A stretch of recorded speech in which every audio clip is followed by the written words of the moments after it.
తెల్లవారిదాకే కాదు, 100 ఏళ్ల దాకా.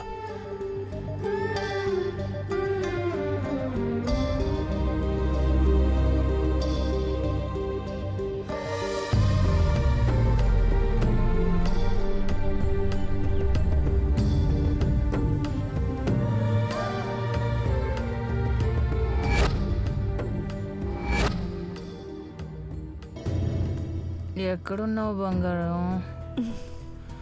ఎప్పుడు వస్తావు?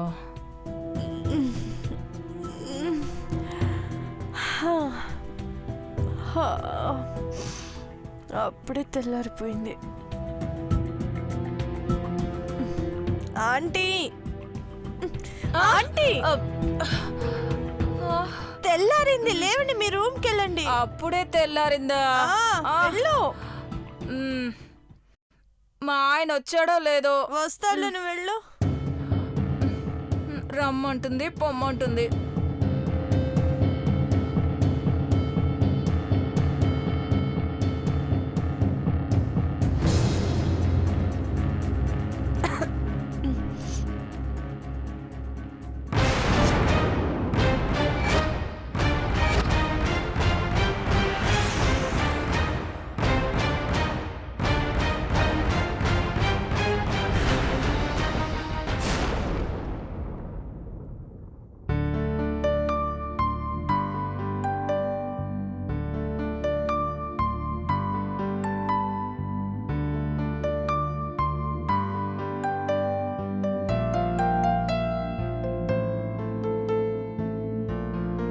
పార్వతి, కాఫీ తీసుకురా.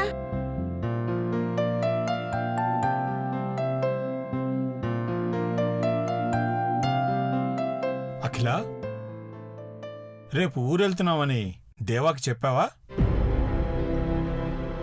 లేదండి, చెప్పాలనుకున్నాను కానీ ఈ విషయం పార్వతికి తెలుస్తుందేమోనని ఆగాను. పెదబాబుకి నచ్చ చెప్పి తీసుకెళ్లడం సులభం కానీ పార్వతిని రావద్దని అడ్డుకోవడం కష్టం. అందుకే ఊరు వెళ్లే సంగతి ఎవరికీ చెప్పలేదు. హనుమంతు అయ్యగారు, పార్వతితో పెళ్లి గురించి మాట్లాడావా? మీరెట్ట చెప్తే అట్ట నడుచుకుంటానని మాట ఇచ్చింది అయ్యగారు. కానీ రాత్రి నుంచి ఇంటికి రాలేదు.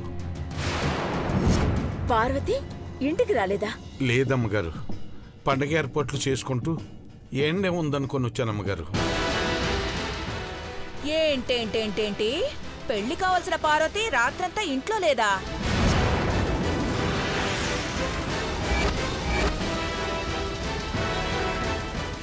పార్వతి దగ్గర ఫోన్ ఉంటుంది కదా, ఒకసారి ట్రై చేయాల్సింది. నేను ట్రై చేస్తా, ఉండను మనతో. నువ్వేం కంగారు పడుకో, వచ్చేస్తుందిలే, ఉండు.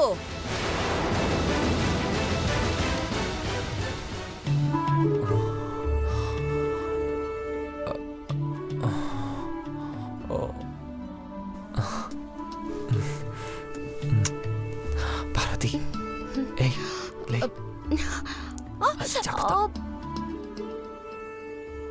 నీలు, నీలు, నీలు. ఏంటంటీ? పార్వతి రాత్రంతా ఇంట్లో లేదంట. అదెక్కడికెళ్ళుంటుంది? పెదబాబు కూడా కనపడలేదు. ఇద్దరూ ఒకే గదిలో ఉన్నారేమో. Shut up aunty. మరి లేకపోతే అది ఎక్కడికెళ్తుంది? దేవా నదిలో ఒక్క పూట కూడా ఉండలేదు. అదెక్కడుందో నేను కనిపెడతాను, నువ్వు పద. హనుమంతు, పెళ్లి ప్రస్తావన తీసుకురాగానే పార్వతి ఏమైనా బెట్టు చేసిందా? అలాంటిది ఏం లేదమ్మగారు, చెప్పినట్టే విన్నది.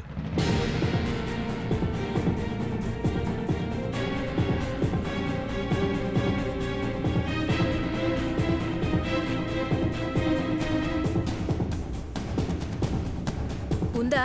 లేదా ఆంటీ, ఇక్కడ కూడా కనపడట్లేదు. అది ఎట్టెళ్ళింది అసలు? సరే రా, పద. రాత్రి నుంచి కనపడట్లేదంటే ఇప్పుడు చెప్తున్నావేంటి హనుమంతు? పెదబాబుని అడిగితే పార్వతి ఎక్కడుందో తెలుస్తుందేమోనండి. దేవాకి పార్వతి గురించి ఎలా తెలుస్తుందక్కా?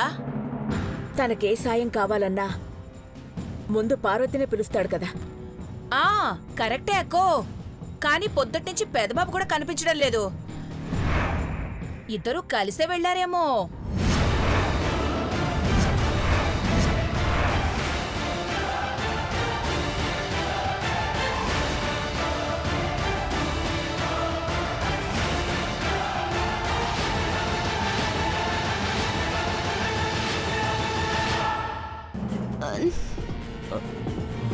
ఇప్పుడేం చేద్దాం? భారతి హిర్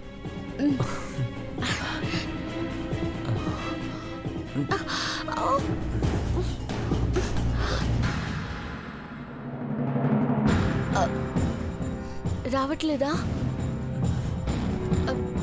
ఇంకోసారి చూడండి.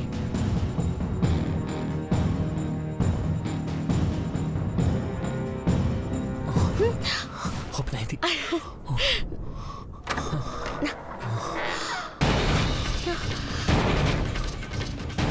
రా పార్వతి, జాగ్రత్త.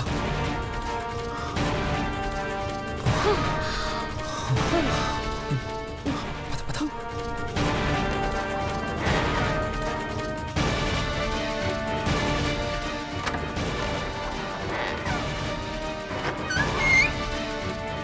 మొబైల్ స్విచ్ ఆఫ్ అని వస్తుంది ఆంటీ. స్విచ్ ఆఫ్ అని వస్తోందా?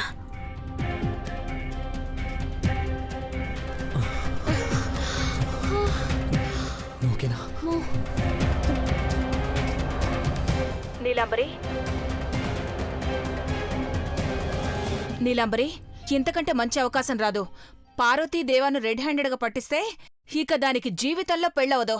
అఖిలక్క ఇంట్లో ఉండనివ్వదు. హ, అదే ఆలోచిస్తున్నాను ఆంటీ. ఇన్నాళ్ళు పని మనిషిగా ఉన్న పార్వతిని బజారు మనిషిగా చిత్రీకరించాలి. పెద్దబాబు గారు, నీ గురించి తప్పుగా మాట్లాడితే సైన్స్ లేని పార్వతి. ఆవేశపడకండి పెద్దబాబు గారు. ఎవరి మానాన్ని ఆళ్ళే పోతారు. మీరు ఒగ్గేయండి. నిన్ను ఎలా అవమానించాలనుకున్నారు వాళ్ళే అలాంటి అవమానాన్ని ఎదుర్కోవాలి. అలాగే చేస్తాను. ఏదో ఒకటి చెయ్యి నీలమ్మా. చూడు, వాడేనా? వాడే అయి ఉంటాడు. లౌడ్ స్పీకర్ ఆన్ చేయి. Hello hi baby. బేబీ ఏంట్రా బేబీ? నిన్ను బేబీ అని పిలవడం నా హాబీ. నిన్ను టార్చర్ పెట్టే నేను ఇక నిన్ను సమూలంగా తుడిచిపెడితే బెటర్ అనుకుంటున్నాను. రేయ్, ఏం చేసుకుంటావో చేసుకోపోరా. అఖిలాండేశ్వరి గారి దగ్గర సాక్ష్యాధారాలు పెడితే నీ చాప్టర్ ఇక క్లోజ్ అయిపోతుంది. రేయ్, ఇలా ఎన్నాళ్ళు బెదిరిస్తావరా? హ, ప్రతిరోజు భయపడ్డానికి నాకు వేరే పని లేదనుకుంటున్నావా? నీకెన్ని పనులున్నా గానీ వాయిదా వేసుకోవాల్సిందే, లేదంటే నీ బండారం బయట పెడతాను. మర్యాదగా నువ్వు సీతారాముల వారి గుడి దగ్గరకొచ్చి నన్ను కలువు. అప్పుడు నెక్స్ట్ ఏం చేయాలనేది చెప్తా. రేయ్ రేయ్ రేయ్ రేయ్, నిన్ను నిన్ను ఏం చేస్తానో నాకే తెలీదు. అర్థం అవుతుందా? గట్టిగా అరవకు, నాకిష్టం ఉండదు. అయినా నీతో ఎక్కువసేపు మాట్లాడే టైం నాకు లేదు బేబీ. త్వరగా గుడికొచ్చేసేయ్. రాకపోతే గుడి దగ్గర భజన చేయకుండా మైక్లో నువ్వు చేసిన పాపాలు వినిపిస్తాను. అలాంటి పిచ్చి పనులు చేయకు. నేను వస్తాను. నీకోసం వెయిట్ చేస్తూ ఉంటా. త్వరగా రా. ఏయ్, ఛీ! వీడెక్కడ తగిలాడు నీలమ్మా నీకు?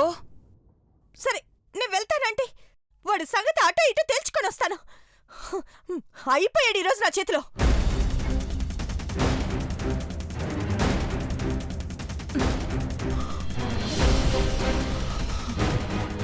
పార్వతి, నువ్వు వెంటనే సీతారాముల వారి గుడికెళ్ళు. ఎందుకు పెద్దబాబు గారు? నువ్వు వెళ్ళి అక్కడే ఉండు. రాత్రి నుండి అక్కడే ఉన్నట్టు నమ్మించాలి. అక్కడికి నీలాంబరి వస్తే తన ఆట కట్టించాలి. నువ్వు త్వరగా వెళ్ళు, నేను తర్వాత వస్తాను. అట్టకి పెద్దబాబు గారు.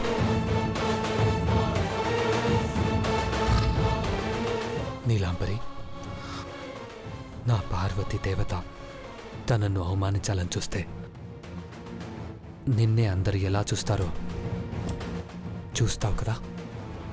గుడి దగ్గరికి రా, నీ సంగతి చెప్తాను.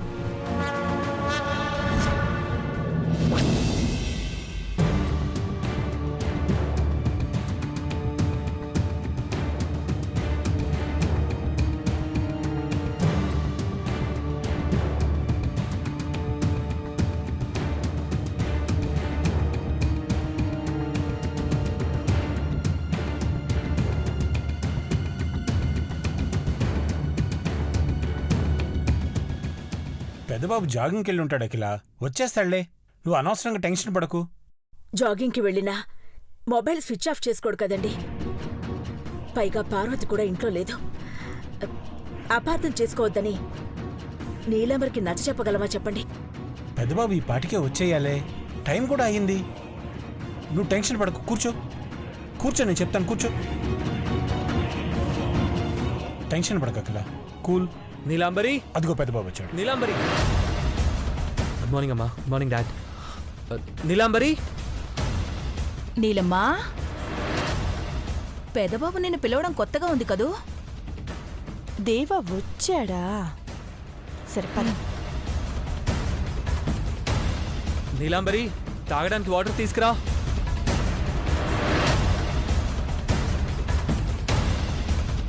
టీపై మీదే ఉన్నాయి కదా పెదబాబు.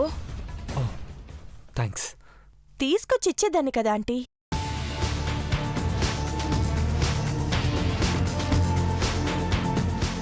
పెద్దబాబు, జాగింగ్కి వెళ్ళావా? ఇంత టైం అయిందేంటి నాన్న?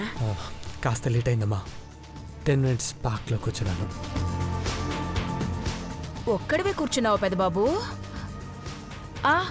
మరేం లేదు, పార్వతి కూడా ఇంట్లో లేదు. ఎక్కడికెళ్ళిందా అని టెన్షన్ పడుతున్నారు. పార్వతి ఇంట్లో లేకపోవడం ఏంటి పిన్ని? అదే కదా చెప్తున్నావు. అదిగో హనుమంత్ ఇంకా వెతుకుతూనే ఉన్నాడు. హనుమంతు, పార్వతి కనపడిందా? లేదయ్యగారు, చుట్టుపక్కల కూడా లేదు. పోలీసు వాళ్ళకి చెబితే నయమేమో. పోలీస్ కంప్లైంట్ ఇవ్వాల్సిన అవసరం లేదు హనుమంతు. పార్వతి ఎక్కడుందో ఏంటో నీకు తెలుసా పెదబాబు? అదే పోలీస్ కంప్లైంట్ వద్దన్నావు కదా అని. పార్వతి కనిపించట్లేదని ప్రచారం చేయాలనుకుంటున్నారా పిన్ని?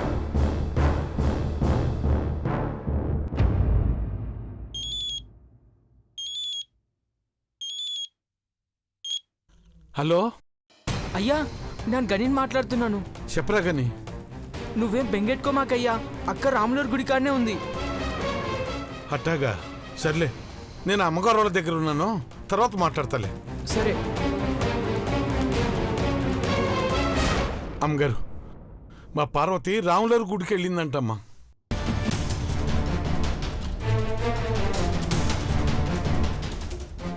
ఎంత పొద్దున్నే గుడికి వెళ్ళి ఏం వెలగబెడదాం అనుకుందంట? ఈరోజు ధ్వజారోహణం ఉందన్నారుగా, అందుకే వెళ్ళుంటుంది అనుకుంటా. మనం కూడా వెళ్ళుంటే బాగుండేది డాడ్. శ్రీరామనవమి రోజు ధ్వజారోహణంతో పాటు కళ్యాణాన్ని చూసే అదృష్టం ఎంతమందికి ఉంటుంది? నీలంబరి, అందరూ రెడీ అవ్వండి. అందరం కలిసే వెళ్దాం. ఖచ్చితంగా వెళ్ళాలా ఆంటీ? అలా అంటావేంటమ్మా? ప్రతి సంవత్సరం వెళ్ళడం ఆనవాయితీయే కదా. భర్తతో కలిసి పూజలు చేస్తే ఎంతో పుణ్యం వస్తుంది. హనుమంతు, ఏర్పాట్లు చూడు. అట్టాగే అమ్మగారు. పద ఆంటీ. నేను ఫ్రెష్ అయ్యి వస్తాను.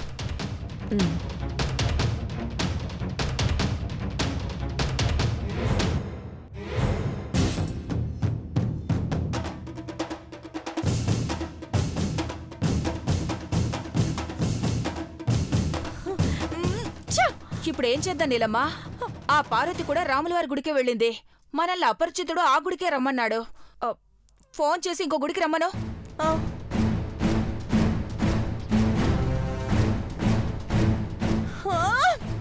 వాడి ఫోన్ కనెక్ట్ అవ్వట్లేదు ఆంటీ. అబ్బా, చచ్చినట్టు మనం ఆ గుడికే వెళ్ళాలి. దినదిన గంటల్లా తయారైంది మన జీవితం. పార్వతిని బయటికి పంపించాలనుకుంటే మనమే రోడ్డున పడేలా ఉన్నాం. ఇప్పుడు ఏం చేద్దాం ఆంటీ? ఏదో ఒకటి చేసి తగలెడదాం.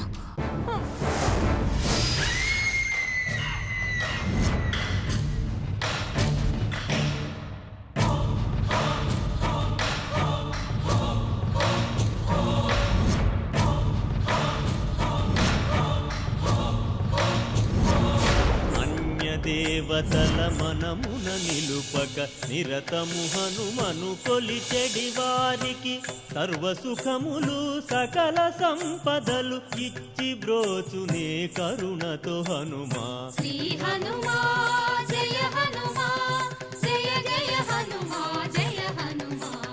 శ్రీ హనుమా జయ హనుమా జయ జయ హనుమా జయ హనుమా.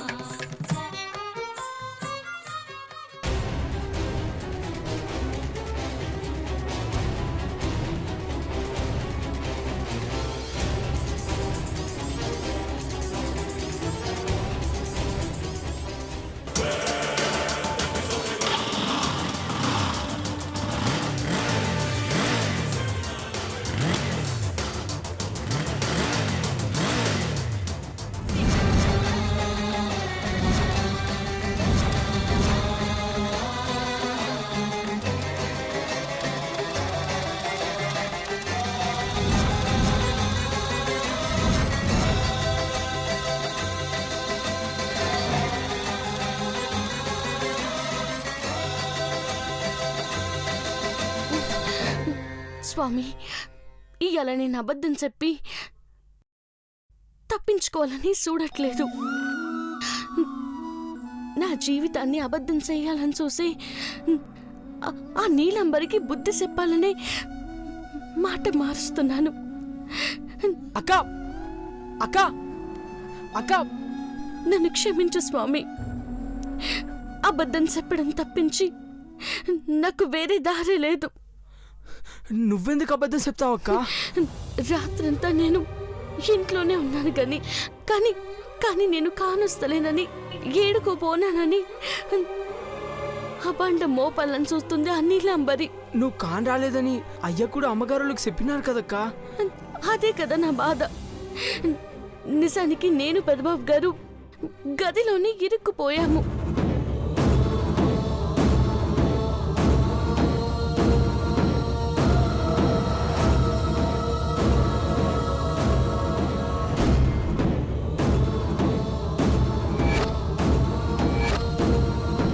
ఆ రాక్షసులు ఇంత కుట్ర పని చేసినారక్క. అవును కానీ అందుకే వాళ్ళెంత దుర్మార్గులో ఇవాళ నిరూపించే అవకాశం వచ్చినాదని కుడికాడే ఉండమని పెద్దబాబు గారు చెప్పి పంపినారు. ఇట్ట సేతున్నానని నువ్వెవరితోనూ చెప్పకురా. చెప్పనక్క. ఆ రాక్షసి బండారం బయటెట్టాలని చూసే పెద్దబాబు గారికి కావాలంటే సాయం చేస్తాను కానీ ఈ మాట ఎవరితోనూ చెప్పను. అలా ఆట కట్టించే అతను గుడి దగ్గరికి వస్తాడని ఫోన్లో విన్నాము. ఖచ్చితంగా రావాలా.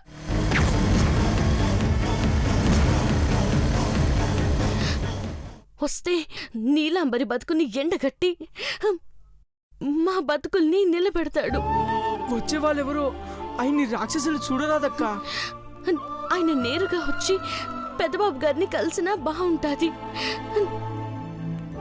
పానాలకు కూడా ప్రమాదం ఉండదు.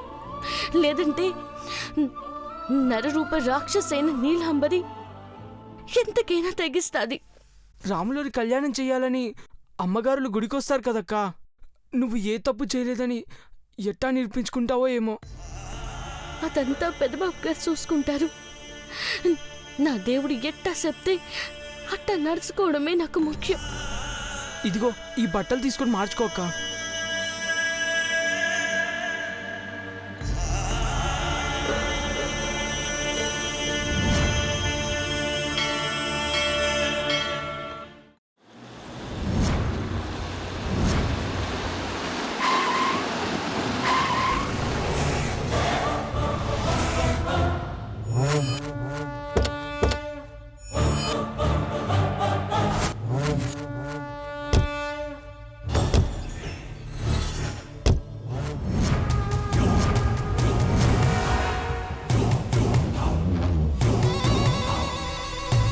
చంద్రముఖి, ఈరోజు నీకు నువ్వుగా నీ నోటితోనే ఇప్పటి వరకు నువ్వు చేసిన పాపాలన్నింటినీ చెప్పేస్తావు. నీ తప్పులకి పెద్ద శిక్ష పడుతుంది. ఇక నీ జీవితానికి చరమగీతం పాడాల్సిందే.